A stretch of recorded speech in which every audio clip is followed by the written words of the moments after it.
Goeiemôre en welkom by die oggendoordenkings. Vanoggend lees ek vir ons uit Habakuk 3. Ek gaan die eerste paar verse lees en dan die einde wat vir ons so bekend is in Habakuk. Ek lees Habakuk 3 vanaf vers 1. 'n Gebed van Habakuk die profeet op Shinkonoot. Here, toe ek van u roem gehoor het, is ek met ontzag vervul.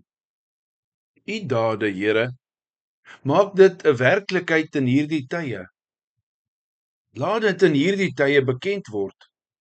Onthou om barmhartig te wees te midde van ontsteltenis. Toe God uit Teman opkom, die heilige van die Paranberge, het sy luister die hemelruim bedek, sy lof die aarde gevul. Skitterend soos sonlig was die ligstrale uit sy hand. Daarin het krag geskuil. Voor hom loop pestsiektes, op sy spore volg pla. Hy het gaan staan en die aarde laat bewe. Hy het net gekyk en die nasies laat opspring. Die oeroue berge het verbrokkel, die ewige heuwels het laag gebuig. Die ewige wentelbane van die sterre behoort immers aan hom. Ek het gesien die tente van Kusan verkeer in nood, die tentdoeke van die land Midian sidder. Here, het u toren teen die riviere ontbrand? Is u toren teen die riviere, of is u gramskap teen die see gerig, dat u met u perde op u strydwaans ry vir verlossing? Dan vanaf vers 17. Al sou die vyeboom nie bot nie, daar geen opbrengs aan die wingerdstokke wees nie. Die drag van die olyfbome teleurstel, die landerye niks te ete lewer nie. Kleinvee uit die kraal verdwyn en geen beeste in die stalle oorwees nie. Nogtans sal ek jubel in die Here, sal ek juig in die God wat my verlos. Die Here, my Heer, is my krag. Hy maak my voete soos wildsbokke, op hoë plekke laat hy my loop. Geliefdes, wanneer die Bybel van ons blydskap praat, ontdek ons dat dit die Christen se reaksie is op al die seëninge wat ons van God het. Maar die fontein, die fontein van vreugde en blydskap is ons verlossing in Jesus Christus. Jakobus byvoorbeeld kom beveel ons, beskou dit as 'n groot vreugde, my broers, wanneer allerhande versoekings julle oorval. Maar weet u, menslik gesproke kan ons nie vreugdevol wees in ons beproewings sonder ons verlossing in Christus nie. In Psalm 119 sê die psalmdigter dat hy hom verlustig in God se woord, in God se gebooie en in God se getuienisse. Maar ons kan nie vreugde vind in God se openbaring sonder om in Christus te wees nie.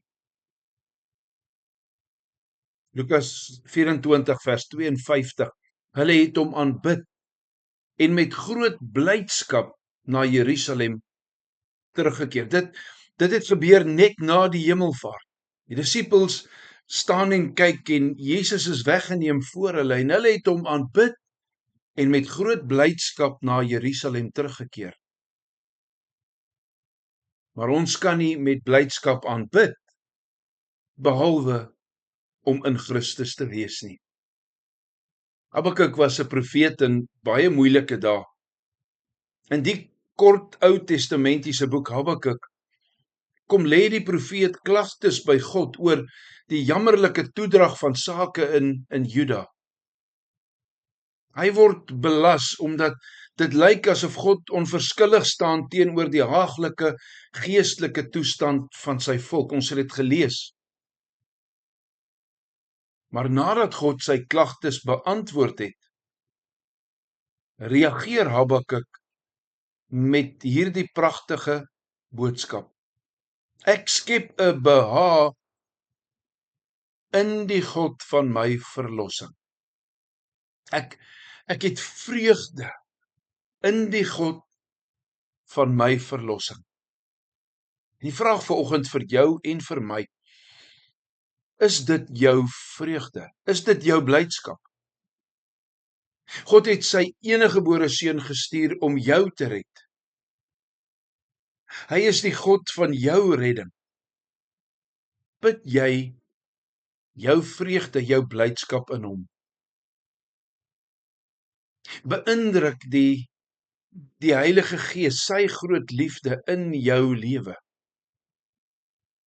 Want kom ons bid dat die Heilige Gees sy liefde vir jou en op jou sal indruk, sodat God die Vader, dat sy groot liefde vir ons tot redding is.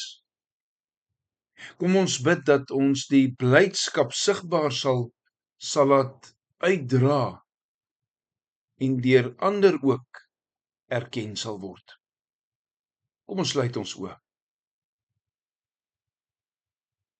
Onse liefdevolle God en ewige Hemelvader, Here, dankie dat ons vanoggend weer kan hoor dat daar blydskap en vreugde te vind is, maar net in die verlossing van Christus. Heilige Gees, ons wil bid dat U hierdie groot liefde van Christus, die liefde van God die Vader, dat hy sy seun gegee het in ons lewens, sal indruk, dat ons dit sal beleef en sal ervaar en dat ons blydskap daarin sal kry. Dankie Vader, dat U liefde so groot is, dat U U seun gegee het om my tot redding te wees. Heilige Gees, kom werk in my, dat my vreugde sigbaar sal wees, dat my vreugde en my verlossing sal dien tot 'n belydenis, tot 'n getuienis van U as my God en my Vader. In Jesus naam bid ek dit. Amen. Vanoggend sing ons saam Psalm 23, die eerste en die derde vers.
Geliefdes, vir môreoggend kan jy gerus gaan lees Romeine 5 vers 1 tot 11, Romeine 5 vers 1 tot 11. Die Heilige Gees werk in jou en ons is besig met die vrug van die Heilige Gees. Tot 6:00 môreoggend, 'n geseënde dag.